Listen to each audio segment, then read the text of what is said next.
Tetapi kebanyakan manusia menganggap itu sepele. Kebanyakan manusia menganggap yang namanya iman, Islam, dan apa-apa yang berkaitan dengannya berupa amal-amal soleh, perintah sholat, bisa mengerjakan sholat, bisa bersedekah, bisa berpuasa, bisa mendatangi majelis taklim, mereka anggap remeh. Padahal itu lebih besar di sisi Allah Subhanahu wa Ta'ala. Padahal ketika seorang muslim mendapatkan itu, atau seorang hamba mendapatkan itu, justru Allah memerintahkan bergembiralah. Seperti yang tercantum dalam surat Yunus ayat yang ke-58. Qul bi fadlillah wa bi rahmatih wa bidzalika falyafrahu wa khairun mimma yajma'un.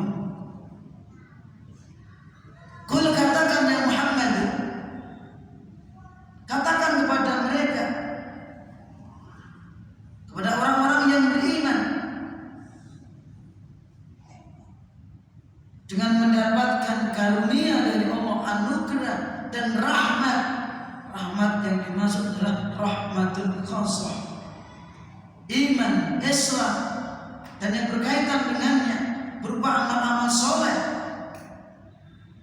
Dengan mendapatkan itu, apa kata Allah? Katakan kepada mereka,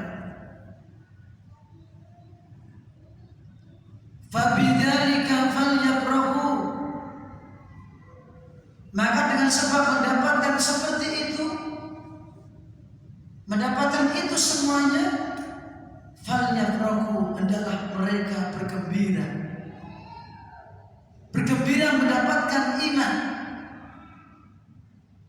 bergembira mendapatkan Islam, bergembira dibimbing kepada amal soleh, kepada ilmu, keutamaan amal, kemudian diberikan ilmu yakin, sehingga dengan itu mereka semangat untuk mengejar keutamaan di akhirat nanti. Huwa khairun, itu lebih baik, mimma yajma'un, dari apa yang mereka kumpulkan. Mereka siapa? Orang-orang yang membanggakan dengan kehidupan dunia tadi. Orang-orang yang alladzi jama'a malahu 'addada, orang-orang yang mengumpulkan harta dan cuma menghitung-hitungnya saja. Orang-orang yang hanya membanggakan diri dengan kehidupan dunia. Maka Bapak Ibu para jamaah, kalau bahasa Jawanya, jangan ingguh, ya. Jangan tertipu seperti nasihatnya Allah kepada Kanjeng Nabi Muhammad sallallahu alaihi wasallam, la yaghurrannaka taqallubul ladzina kafaru fil bilad mata'un qalil, kenikmatan sedikit. Ya Muhammad,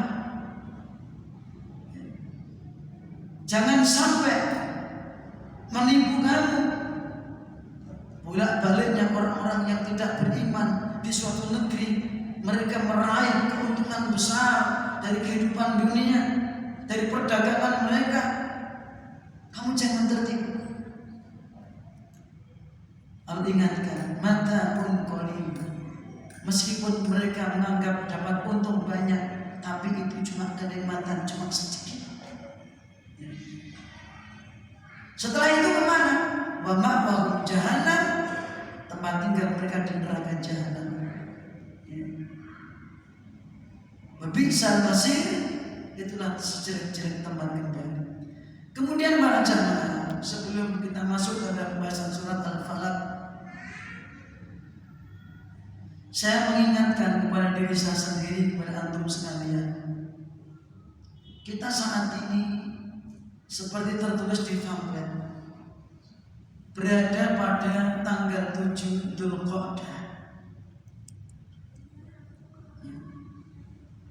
Dulu kita telah berjumpa dengan bulan Ramadan, bulan yang sangat ditunggu-tunggu oleh setiap kita kaum muslimin, sehingga kula panjenengan sami masih teringat ketika di bulan Ramadan apa yang kita kerjakan, bagaimana ibadah kita. Terus setelah itu Allah takdirkan kita keluar dari Ramadan. Apa harapan kita?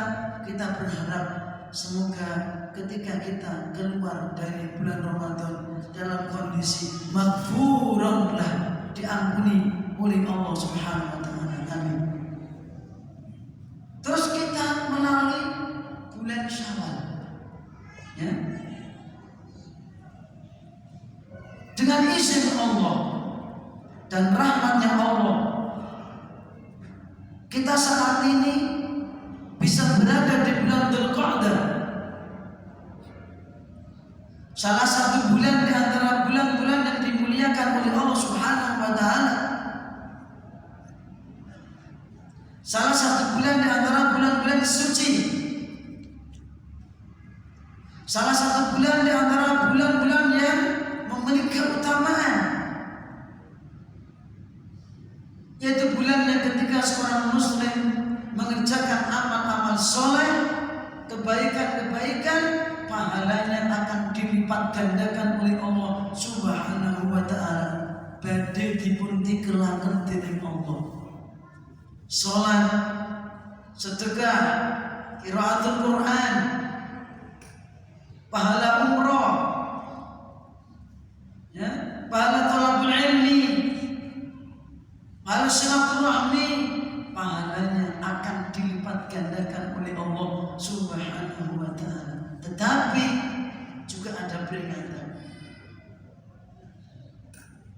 Bulan yang diharamkan oleh Allah untuk pertumpahan darah.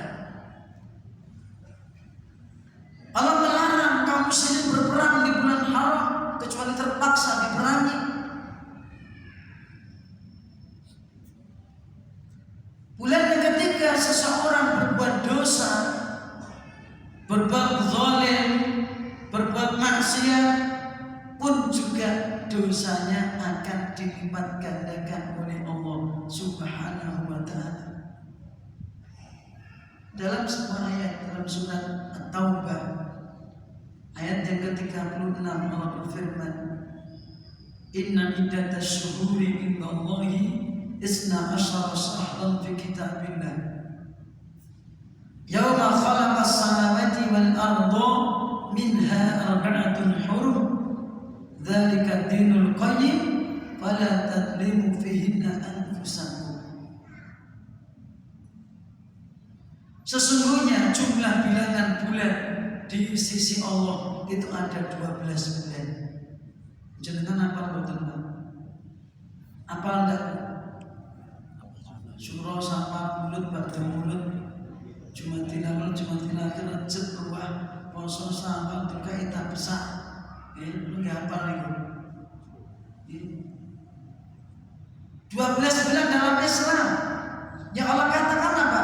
Yauma khalaqas samawati wal arda, 12 bulan itu sudah ada semenjak Allah ciptakan langit dan bumi. Apa saja? Muharram, Safar, Rabiul Awal, Rabiul Tsani, Jumadil Ula, Jumadil Tsaniyah, Rajab, Sya'ban, Ramadan, Syawal, Dzulqa'dah, Dzulhijjah. Dan Allah katakan apa? Minha arba'atun hurum. Di antara 12 bulan itu dipilih oleh Allah, dijadikan oleh Allah 4 bulan dikatakan bulan haram. Itulah agama yang lurus. Maka kalian jangan berbuat zalim di bulan-bulan itu. Artinya fikullihinna, kata Ibn Abbas, di seluruh bulan, di seluruh waktu kita nggak boleh berbuat zalim.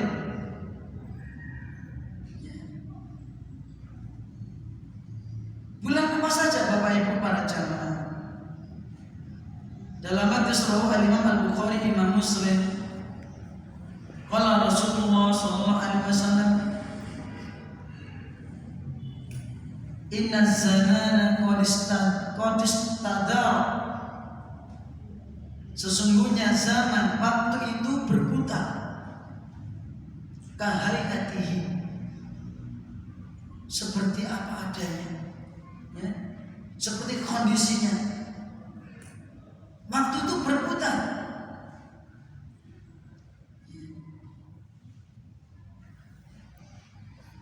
Kemudian yauma khalaqas samawati wal ardu, semenjak Allah ciptakan langit dan bumi terus berputar. Wasanatu isna asyara syahran, dan tahun itu ada 12 bulan kata Nabi.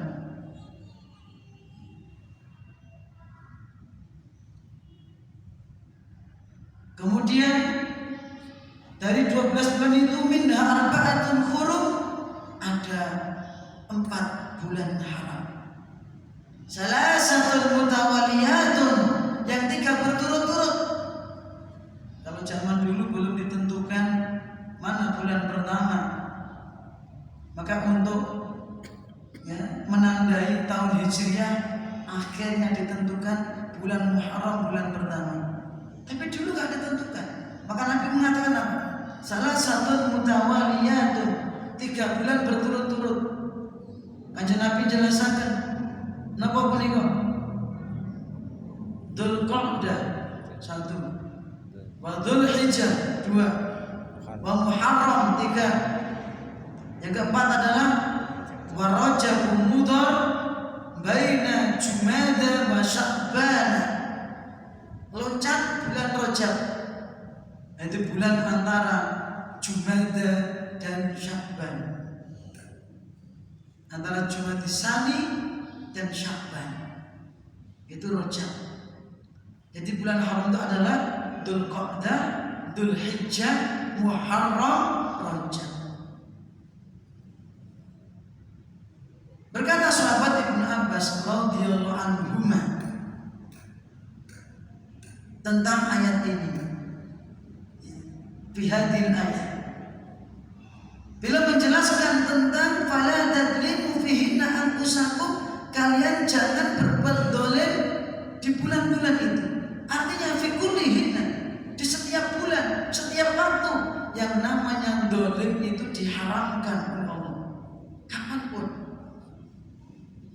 Namun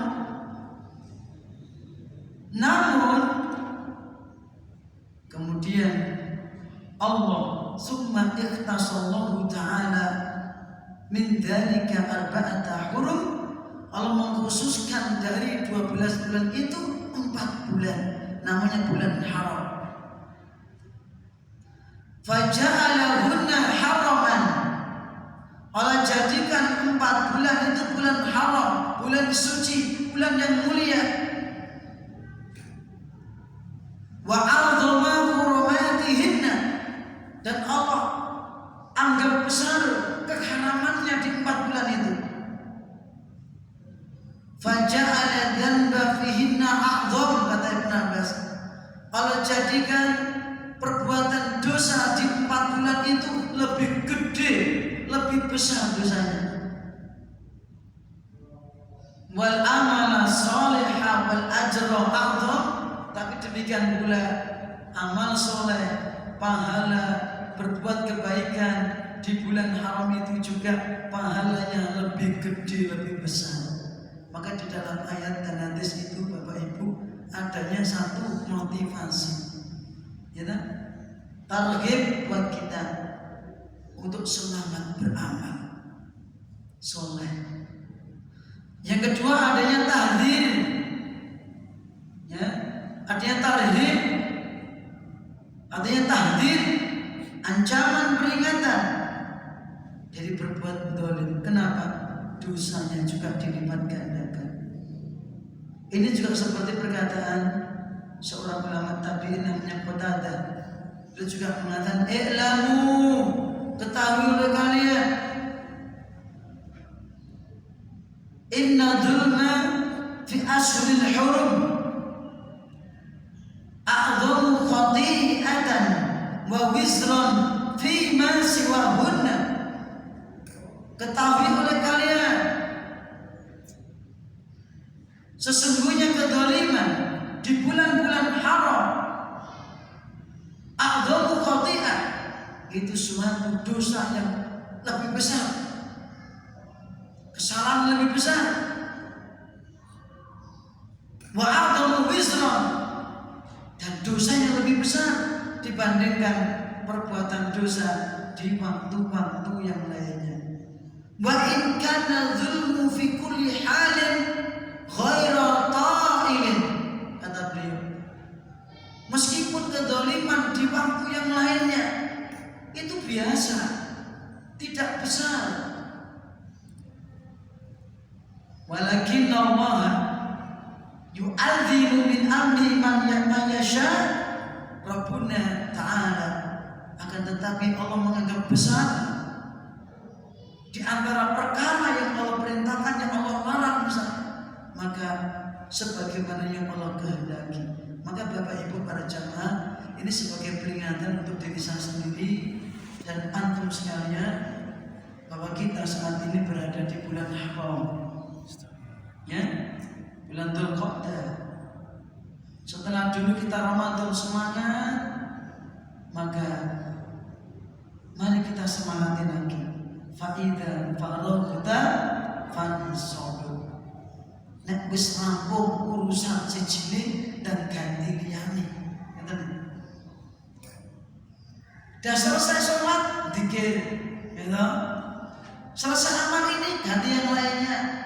Ramadan selesai, sekarang di bulan Dzulqa'dah yang juga memiliki keutamaan yang besar. Di antaranya adalah setiap kebaikan apapun yang kita kerjakan akan dilipat gandakan oleh Allah SWT.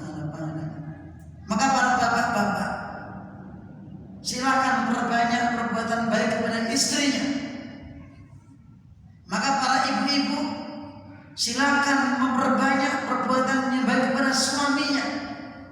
Maka para anak-anak, silakan banyak berbuat baik kepada orang tuanya. Maka para orang tua, silakan banyak berbuat baik kepada anak-anaknya, terus tetangganya, kerabatnya, dan seterusnya. Ya, tapi juga hati-hati. Maka bapak-bapak, hati-hati dari berbuat zalim kepada istrinya.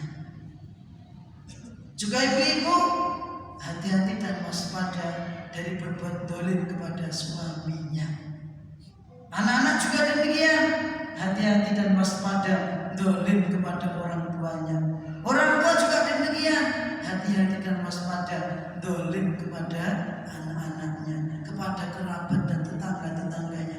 Termasuk hati-hati zalim kepada hewan-hewan peliharaannya. Ya. Karena zalim secara umum. Itu diantara sedikit taujihan sebagai pembukaan dari pengajian di pagi hari ini. Sekarang kita akan masuk kepada pembahasan inti, yaitu surat Al-Falaq. Bapak Ibu para jamaah, di dalam surat Al-Falaq, surat yang insya Allah sudah kita hafal semuanya. Karena seringnya kita kalau sholat sunnah, entah qobliyah atau ba'diyah atau duha, ya kan? Saya sendiri khususnya itu seringnya baca surat Al-Falaq dan An-Nas, soalnya pendek-pendek, gitu. Maka siapa yang tidak hafal surat Al-Falaq coba? Ya. Surat Al-Falaq meskipun pendek, memiliki banyak keutamaan, memiliki banyak faedah-faedah yang perlu kita kaji, kita ketahui. Tapi sebelumnya para jamaah, kita akan membahas yaitu tentang pembukaan. Ketika nanti kita akan membaca surat Al-Falaq, mengkajinya, apa yang akan kita kaji di dalamnya? Di dalam surat Al-Falaq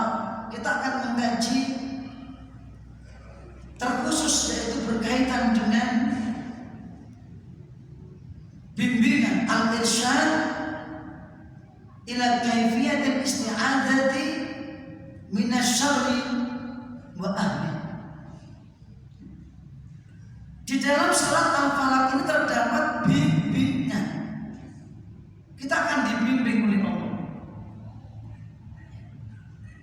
Bagaimanakah kita ini memohon perlindungan, memohon penjagaan dari keburukan yang kita takutkan, keburukan yang enggak kita sukai, ya toh? Kita semua pasti enggak ingin mendapatkan yang namanya keburukan. Kita semuanya pasti ingin tidak mendapatkan yang namanya kejelekan, mara bahaya. Maka dalam surat Al-Falaq ini kita akan dibimbing bagaimana kita memohon perlindungan dari keburukan dan sesuatu yang bisa menimbulkan keburukan dari makhluknya Allah. Ini kandungannya.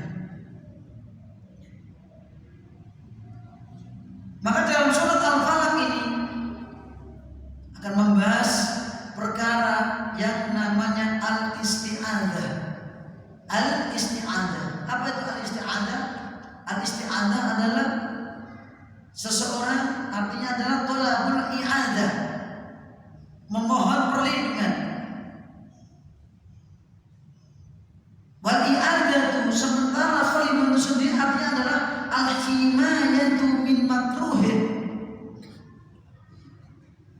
penjagaan diri dari sesuatu yang tidak disukai, yang dibenci, supaya nggak datang kepada kita. Itu namanya al-isti'adzah, memohon perlindungan, memohon penjagaan agar kita itu dilindungi, agar kita itu dijaga dari seluruh keburukan yang kita khawatirkan, yang kita takutkan. Ya, misalnya kita di suatu tempat, kita khawatir akan tertimpa seperti ini, maka di sini ada bimbingan. Kita berada dalam suatu kondisi, misalnya pagi dan petang, supaya di hari itu kita tidak mendapatkan keburukan. Di sini akan dibimbing kita.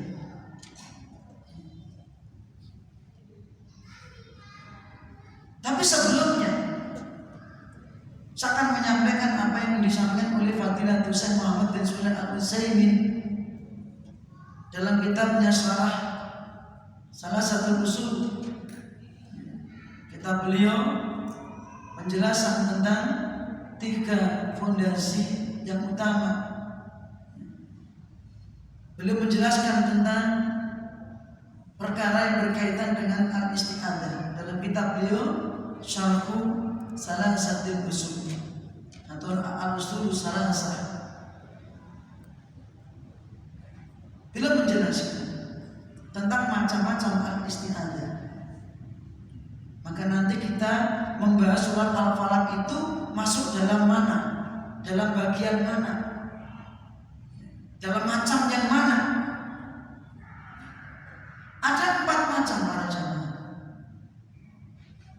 Al-isti'adzah itu memohon perlindungan itu ada 4 macam. 1, bila menjelaskan al-awwal al-isti'adzatu billah. Al-isti'adzatu billah,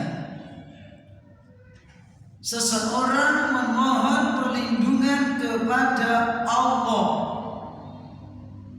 langsung. Ya. Wa hiya al-mutadhamminatu, maka memohon perlindungan kepada Allah ini al-mutadhamminatu akan mencakup, terkandung di dalamnya li kamalil iftiqari ilaih, Jadi seseorang totalitas merasa butuh kepada Allah. Ini. Jadi seseorang ketika memohon perlindungan kepada Allah, totalitas dirinya betul-betul butuh kepadanya, butuh. Maka jangan setengah-setengah. Kita betul-betul butuh, ya.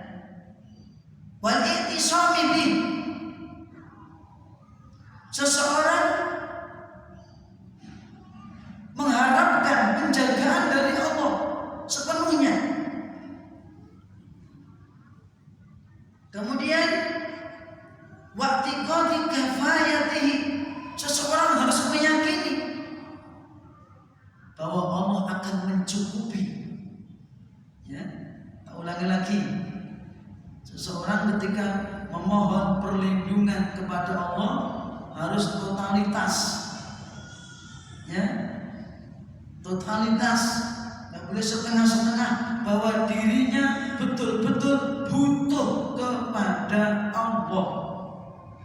Kemudian seseorang betul-betul memohon perlindungan kepada Allah. Yang ketiga, seseorang meyakini bahwa Allah akan mencukupinya, akan memenuhinya.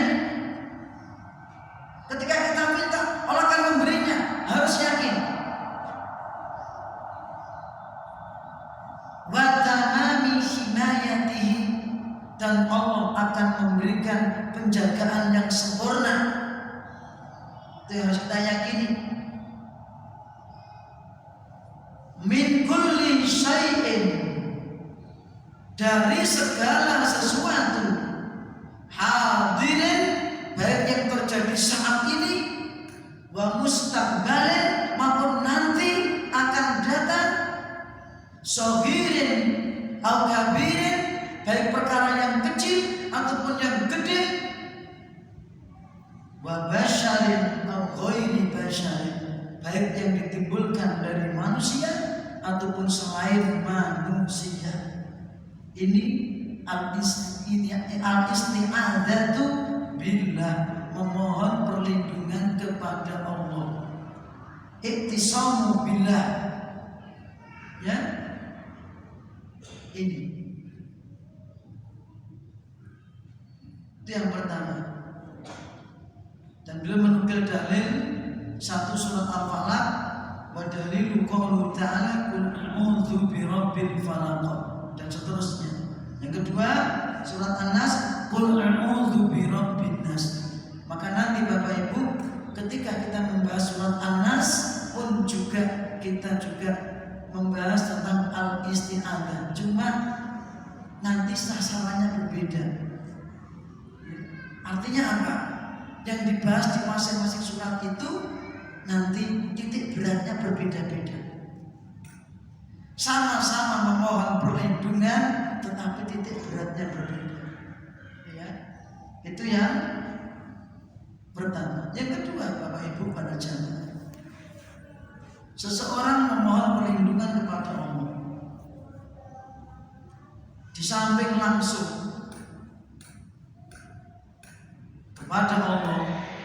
Yang kedua, seseorang berlindung kepada Allah boleh dengan menggunakan atau dengan perantara sifat-sifat Allah. Al-isti'adzatu bi sifatin min sifatihi. Seseorang memohon perlindungan kepada Allah boleh dengan perantara salah satu sifat di antara sifat-sifat Allah. Contoh, kakalamihi, dengan perantara kalimat-kalimat Allah, perkataan Allah, wa azamatihi, keagungan Allah, wa izzatihi, dengan perantara kemuliaan Allah, atau yang lainnya, wa wajhihi, dengan perantara wajahnya Allah. Dan itu semuanya ada dalilnya. Di antaranya Bapak Ibu, Fadilatul Syekh Muhammad bin Shalih Al-Utsaimin menukil dalil Wa dalil dzalika qauluhu, dan dalil dari itu semua adalah sabda Rasulullah sallallahu alaihi wasallam yang pertama riwayat Muslim.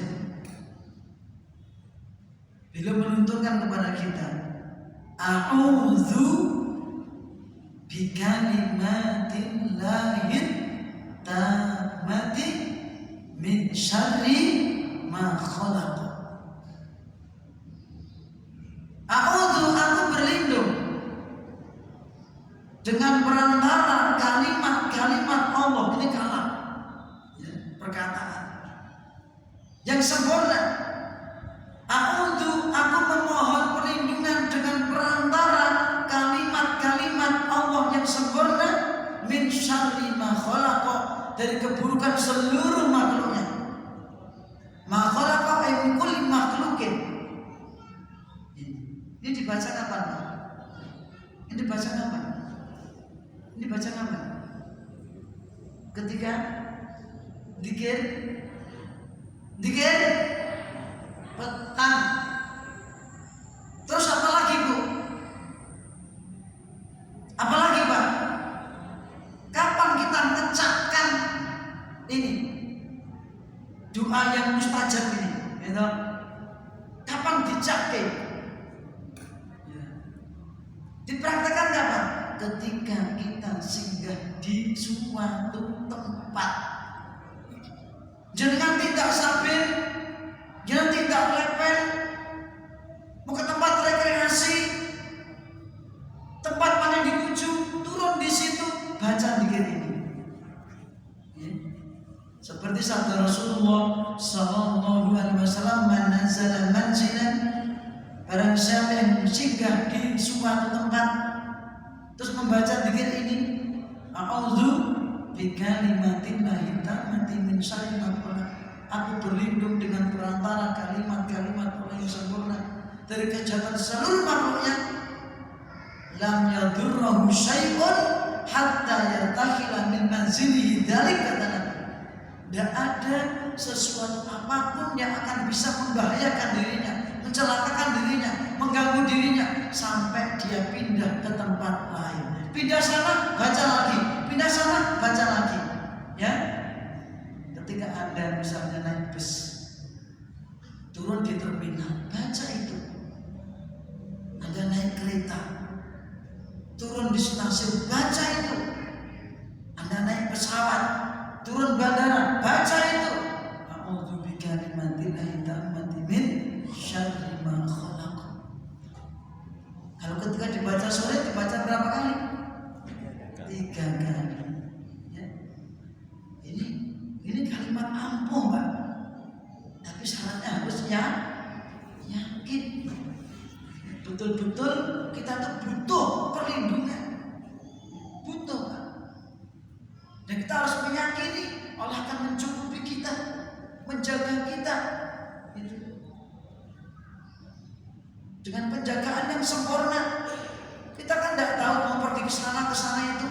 Mungkin ada makhluk yang punya rencana ingin mencelakakan kita. Ya, kita nggak tahu.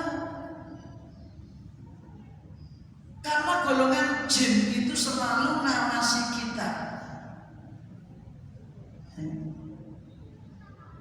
Innahu yarakum huwa wa qabiluhu min haitsu la tarawnahum, kata Allah. Dia itu iblis, selalu ngawasi kamu, termasuk anak buahnya. Nerawang kamu, ngawasi kamu dari tempat, dari arah yang kamu tidak bisa lihat. Yang lihat siapa? Allah Subhanahu wa ta'ala. Jangankan doa perlindungan, ketika Anda keluar rumah baru membaca bismillahi tawakkaltu 'alallah la haula wala quwata illa billah, itu juga seketika itu juga Allah berkata kepada Anda, hudita wa uqita wa kufita, sungguh engkau akan diberi petunjuk oleh Allah, sungguh engkau akan diberi perlindungan, diberi penjagaan, dan sungguh engkau akan dicukupi. Sehingga Kanjeng Nabi mengatakan, ketika Anda membaca itu, wa tatanaha syayatin, setan ngantek nyingkir Pak. Ya, itu baru zikir keluar rumah. Nah, ini pentingnya doa perlindungan. Contoh kedua, wa qalu a'udzu bi'azamatika an ukhtala min tahti. Nanti surah Imam Ahmad, Abu Dawud dan yang lainnya. A'udzu bi'azamatika an ukhtala min tahti. Ya Allah, aku berlindung dengan perantara keagungan-Mu ya Allah, agar aku tidak dibinasakan dari bawah kakiku. Ini potongan hadis, potongan doa perlindungan dibaca kapan juga ini? Nah, zikir pagi dan petang. Panjangnya gimana panjangnya? Allahumma inni as'aluka al-'afwa wal 'afiyata fid dunya wal akhirah. Allahumma inni as'aluka al-'afwa wal 'afiyah fid dini wad dunyaya wa ahli wa mali. Pak, ini zikir ampun, Pak. Memohon kepada Allah ampunan. Kedua, memohon keselamatan. Al-'afiyah, as-salamah dunia akhirat. Terus memohon ampunan lagi. Allahumma inni as'aluka al-'afwa wal 'afiyah fid dini, dalam agama, keselamatan dalam agamaku, wa dunia ya duniaku, wa ahli keluargaku. Ini penting, Pak. Ya? Maka di antara ulama menjelaskan, dengan doanya orang tua membaca ini, anaknya terlindungi dari al-ain. Ini, Pak. Ya. Diberi keselamatan untuk anaknya, ya. Keluarganya, wa ahli wa mali, dan keselamatan untuk hartanya. Harta berikutnya apa? Rumah, kebun, sawah, kendaraan. Ya toh? Di antara ulama menjelaskan doa ini, zikir pagi petang ini, kalau dibaca, insya Allah akan terjaga dari al-ain. Apa al-ain? Suatu pesakit atau suatu musibah yang ditimbulkan karena sebab pandangan mata seseorang, pandangan jahat karena hasad, yang nanti akan dibahas dalam surat Al-Falaq.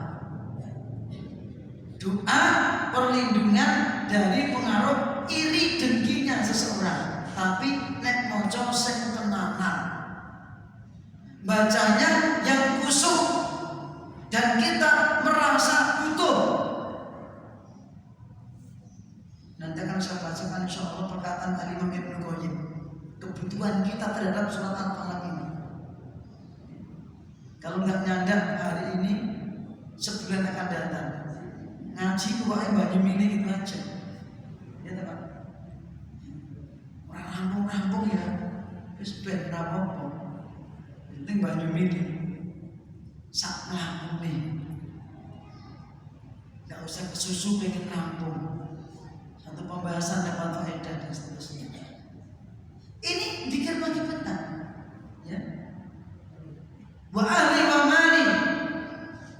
Allahumma astur aurati wa amin rawati. Ya Allah, tutuplah auratku, aibku. Ini Pak, kita punya aib. Kita minta supaya aibku ditutup. Aib kita ditutup. Wa amin rawati, dan tenangkan hatiku ya Allah. Minta ketenangan kepada Allah, ketenteraman, tenteramkan hatiku ya Allah.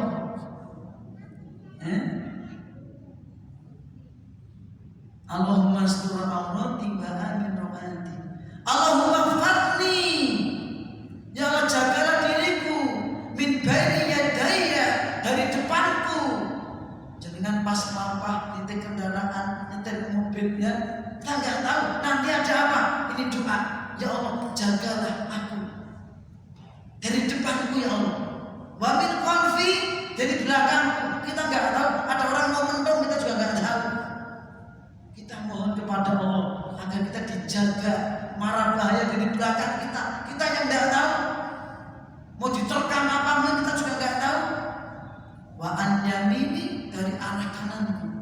wa an shimali dari arah kiriku, wa min fawqi dari atasku.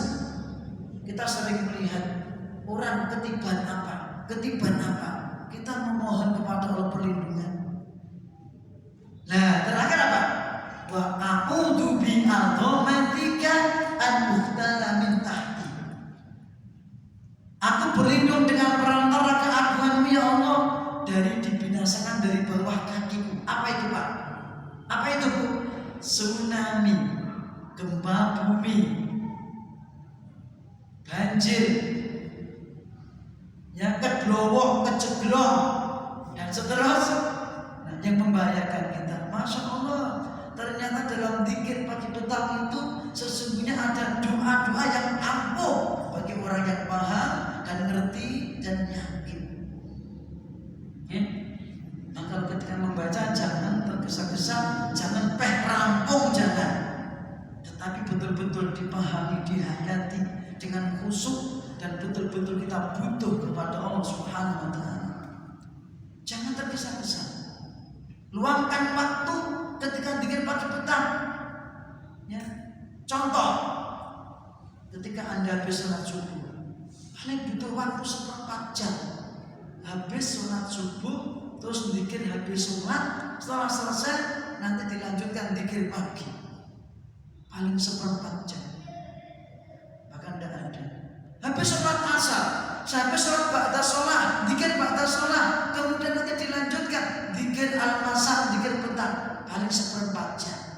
Karena biasanya kalau kita tunda, nanti pas pulang, nanti banyak urusan, ketendang tamu, ini ada ini, akhirnya kelupaan.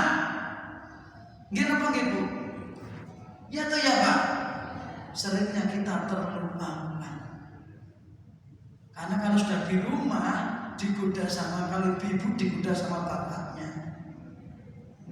bapak digoda ibunya, itu ada tamunya, gangguan dari anak-anaknya dan seterusnya, terus urusan pekerjaan. Jenengan ketika membaca sambil kerja sama khusyuk, mengkhususkan itu beda khusyukannya. Disambi sama tidak itu beda. Meskipun kalau Anda ibu sambil nyapu juga boleh, sambil rajang-rajang berambang juga tidak apa-apa, ya kan?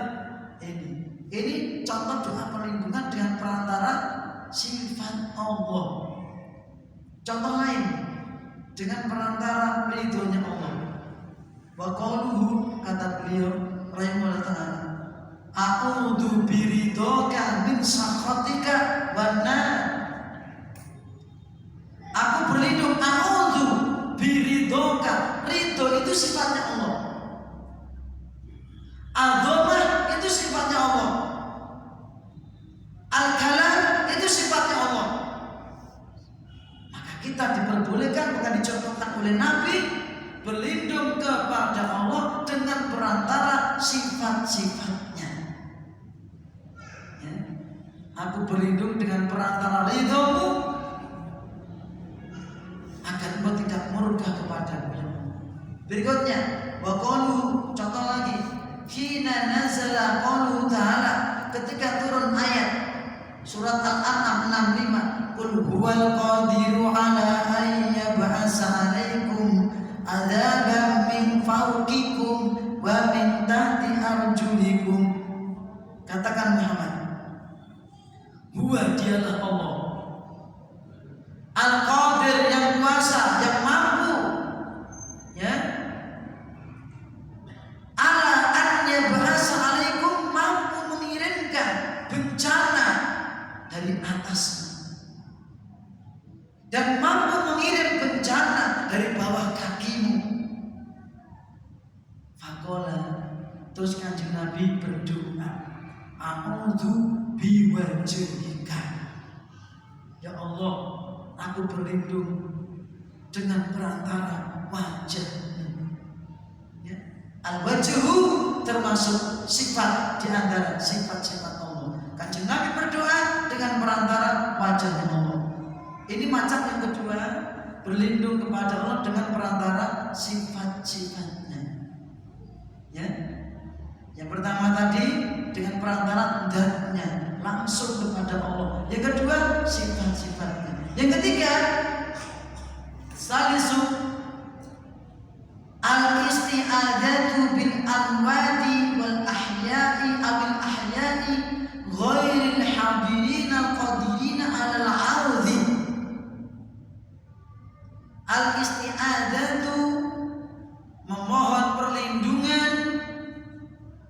perantara bil amwat, orang-orang yang telah mati di kuburan, ya.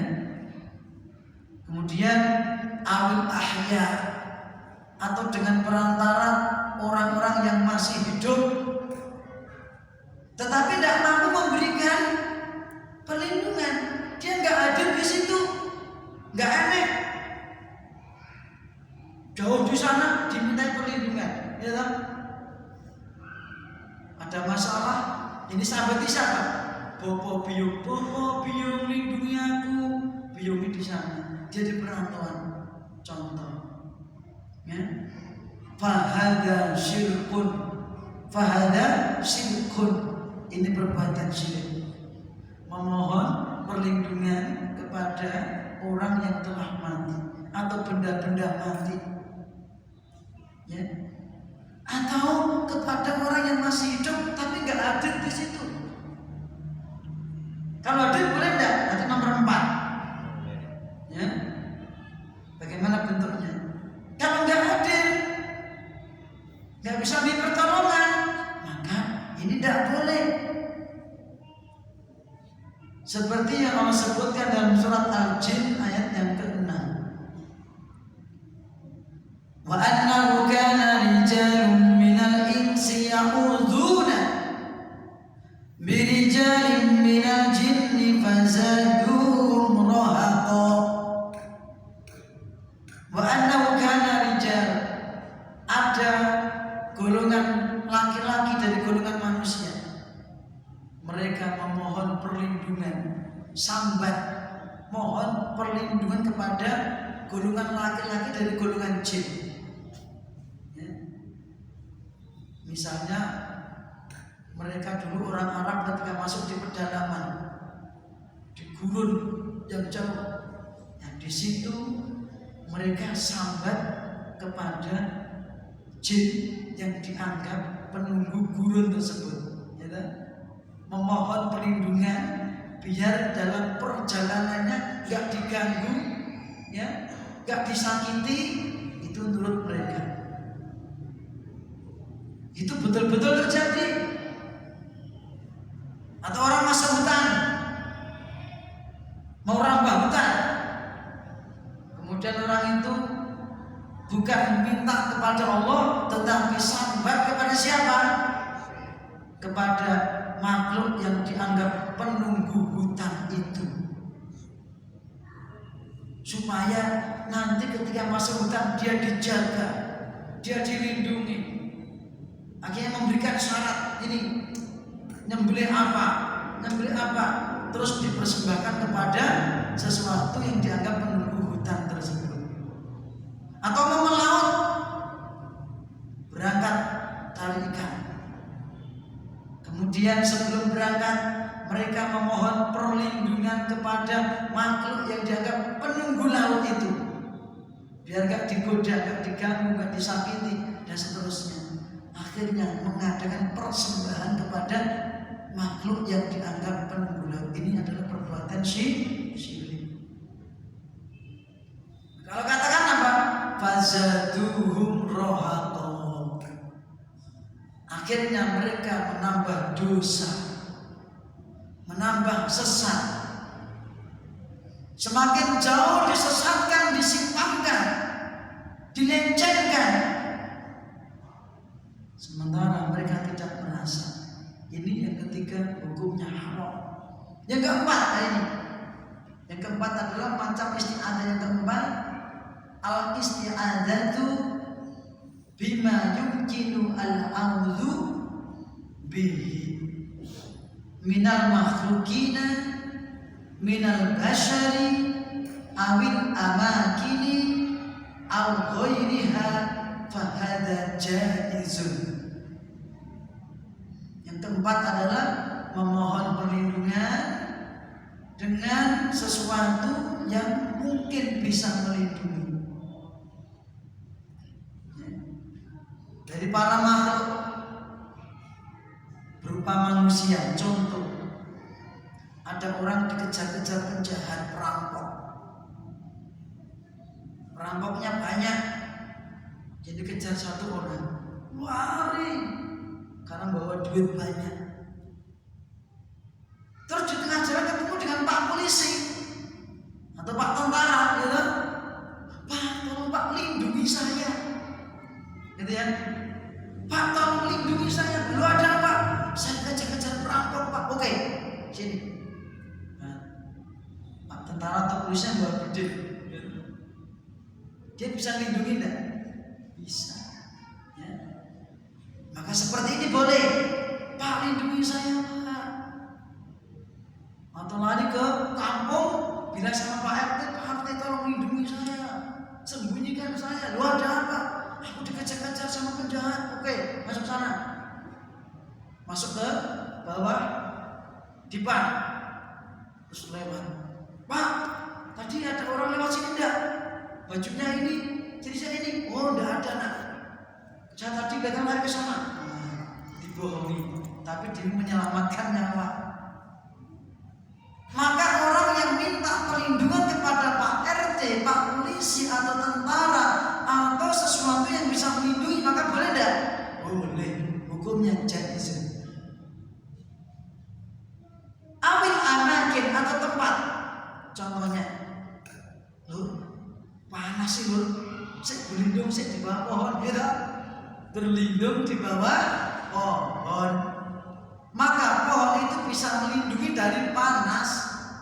Berlindung di balik bangunan, ya. Maka berlindung dengan tempat boleh kalau memang itu betul-betul nyata bisa melindungi. Perang, turun, tentaranya berlindung di balik bangunan biar nggak ketembak. Boleh tidak? Boleh. Berlindung dengan pakaian besi, ya. Biar ketika kesambut pedang nggak pedas, tuang gitu. Berlindung dengan tameng, maka seperti itu adalah kewajaran, maka diperbolehkan, maka tidak terlarang.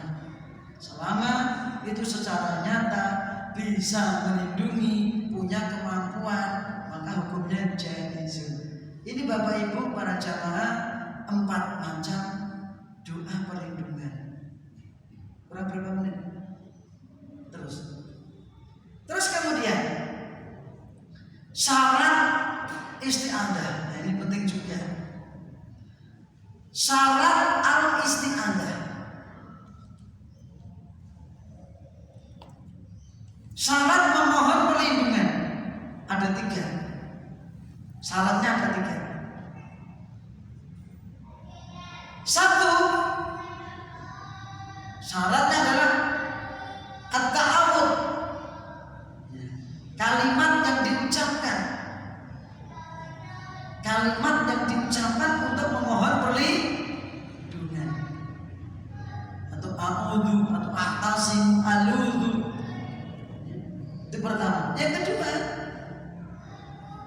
adanya al-musta'adzu bihi.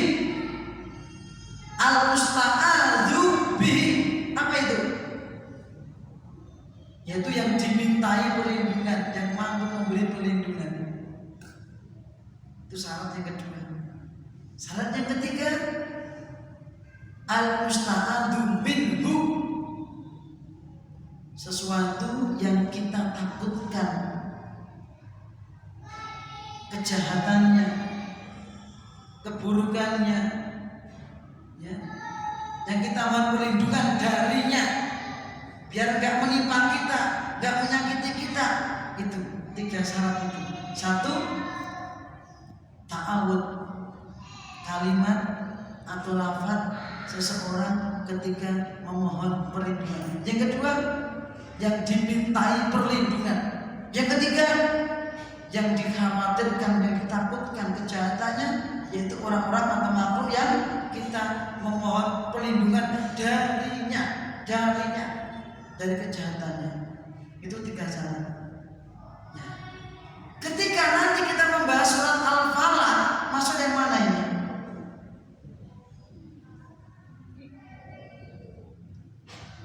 Masuk dari 4 macam tadi, masuk yang mana?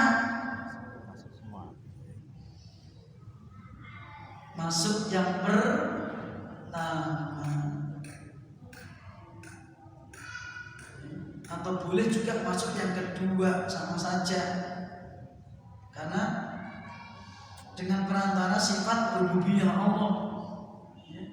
Ini. Jadi masuk yang pertama dan kedua.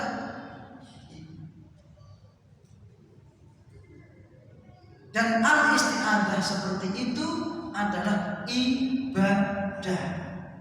Kalau seandainya dipalingkan kepada selain Allah, ya, maka seseorang itu bisa terjerumus ke dalam perbuatan syirik. 5 menit lagi.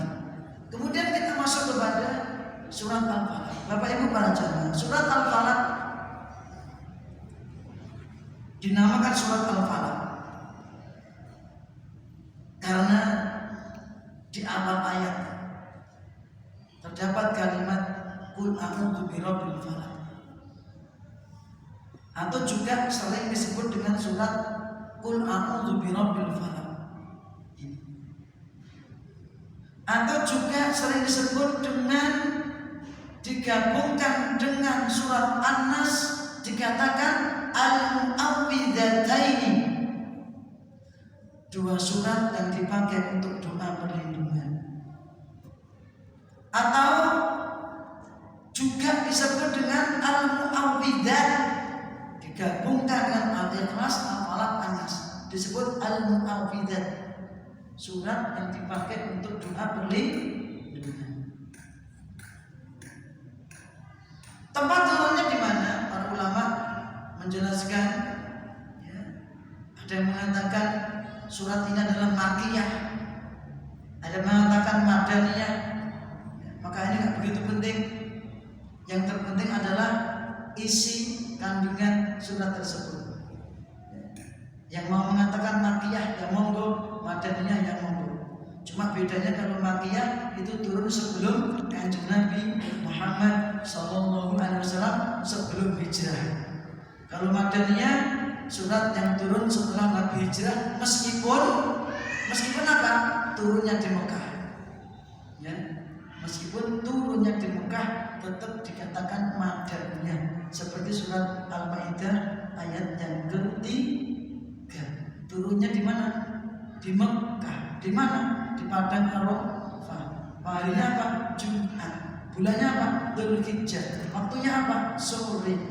Pas Kanjeng Nabi wukuf di Padang Arafah melaksanakan haji wada. Kemudian keutamaannya sepanjang keutamaannya. Di antara keutamaan surat Al-Falaq, Bapak Ibu para jamaah, pertama dulu sudah kita baca ketika kita bahas surat Al-Ikhlas, yaitu dalam hadis rawahu al-Imam Abdullah bin Ahmad bin Hanbal, hadis yang dinyatakan hasan oleh ulama al-hadis yang bernama Al-Imam Al-Albani, dan hadis itu diukir oleh Al-Imam Ibnu Katsir dalam tafsirnya ketika menjelaskan surat Al-Ikhlas. Hadis yang bersumber dari yaitu Mu'ad bin Abdullah bin Habib. Mu'ad berkata, asobana atsun wa dhulmatun, kita dalam kondisi kegermisan, dalam kondisi gelap. Fantadharna Rasulullah sallallahu alaihi wasallam yusolli bina, dan ketika itu kita sedang menunggu Kanjeng Nabi Muhammad sallallahu alaihi wasallam sholat mengimami kita. Fakharaja fa'akhadha biyadiya, kemudian biyadaya, beliau keluar tiba-tiba menggandeng tangan saya. Faqala qul, katakan, Mu'ad, katakan. Kemudian aku katakan, qultu ma'akul, juga Kanjeng Nabi, napa sing kula ucapke? Apa yang saya katakan ya Nabi? Qala qul, katakan, diulang lagi. Dia menjawab, ma'akul, apa yang saya katakan ya Rasulullah? Kanjeng Nabi mengatakan, qul huwallahu ahad, katakan bacalah surat Al-Ikhlas. Wal mu'awwidataini, dan bacalah 2 surat Al-Mu'awwidataini. Apa itu? Al-Falaq, An-Nas. Hina tumsi wa hina tusbih salasan. Ketika kamu di waktu sore, di waktu pagi, bacalah 3 kali. Al-Ikhlas ping 3, Al-Falaq ping 3, An-Nas ping 3. Sore esok. Ya. Waktu sore dan pagi. Takfika kulla yaumin marrataini, akan mencukupi kamu dari segala sesuatu sebanyak 2 kali, pagi dan petang. Ya. Bapak para jamaah, ini masih banyak sekali faedah yang belum saya bacakan. Ya. Surat Al-Falaq yang sangat banyak faedah-faedahnya, apa namanya, keutamaan. Ya. Tapi karena waktu dibatasi, dia tidak ketentang sholat duhur, ya. Oleh karena itu, untuk pengajian surat Al-Falaq sesi pertama saya cukupkan sampai sini dulu, ya. Insya Allah pertemuan akan datang kita sambung dengan keutamaan-keutamaan berikutnya dan juga tafsir serta faedah-faedah dari surat Al-Falaq. Semoga apa yang saya sampaikan tadi bermanfaat, khususnya untuk diri saya sendiri dan untuk anak sekalian, dan semoga Allah Subhanahu wa taala senantiasa menjaga diri kita dari seluruh mara bahaya, baik yang kelihatan ataupun yang tidak kelihatan, baik dunia ataupun akhirat. Semoga tidak ada niat kita ditutup dalam kondisi husnul khatimah.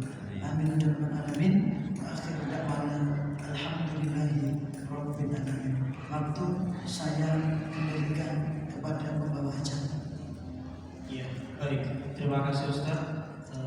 Syukran jazakallahu khair atas materi yang sudah Ustaz sampaikan. Semoga bermanfaat untuk kita semuanya. Masih kami buka untuk sesi diskusi sekitar insyaallah ada 10 hingga 15 menit lagi untuk diskusi. Silakan bagi para jemaah yang ingin bertanya, masih kami buka untuk dikirimkan pertanyaan ke nomor 0838 4441 0419. Kami ulangi di nomor 0838 4441 0419. Untuk pertanyaan bisa dikirim melalui aplikasi WhatsApp ataupun pesan singkat. Baik Ustaz, alhamdulillah ini sudah ada beberapa pertanyaan masuk. Mungkin langsung kita bahas audio saja untuk pertanyaan yang sudah masuk di pagi hari ini. Pertanyaannya, Assalamualaikum warahmatullahi wabarakatuh Ustaz. Waalaikumsalam. Ustaz, mohon nasihatnya atau mohon masukannya. Apakah ada Ustaz cara atau doa berlindung dari istri yang cerewet pada suami? Jadi masalah pertanyaan sangat bagus dan apa namanya bagus, tetapi juga istimewa. Itu nanti juga bisa ditanyakan oleh wanita, ya Ustaz, bagaimana cara berlindung dari suami yang dibalas ketika. Jadi Bapak Ibu para jamaah yang dirahmati Allah Subhanahu wa taala, tentang cerewet itu tidak mutlak jelek. Kadang cerewet itu baik, kadang cerewet itu dibutuhkan. Seperti orang tua harus cerewet, orang Jawa katakan juweh kepada anak-anaknya untuk mengingatkan sholat. Mungkin istri yang cerewet tadi juga bermanfaat untuk suaminya. Contoh suami yang kadang teledor masalah kewajiban-kewajiban, dia cerewet tapi cerewetnya baik, ya. Cuma cerewet yang tidak baik juga ada. Dikit-dikit ngomel kan gitu. Jadi memperbanyak bicara. Ya intinya kalau kita membaca surat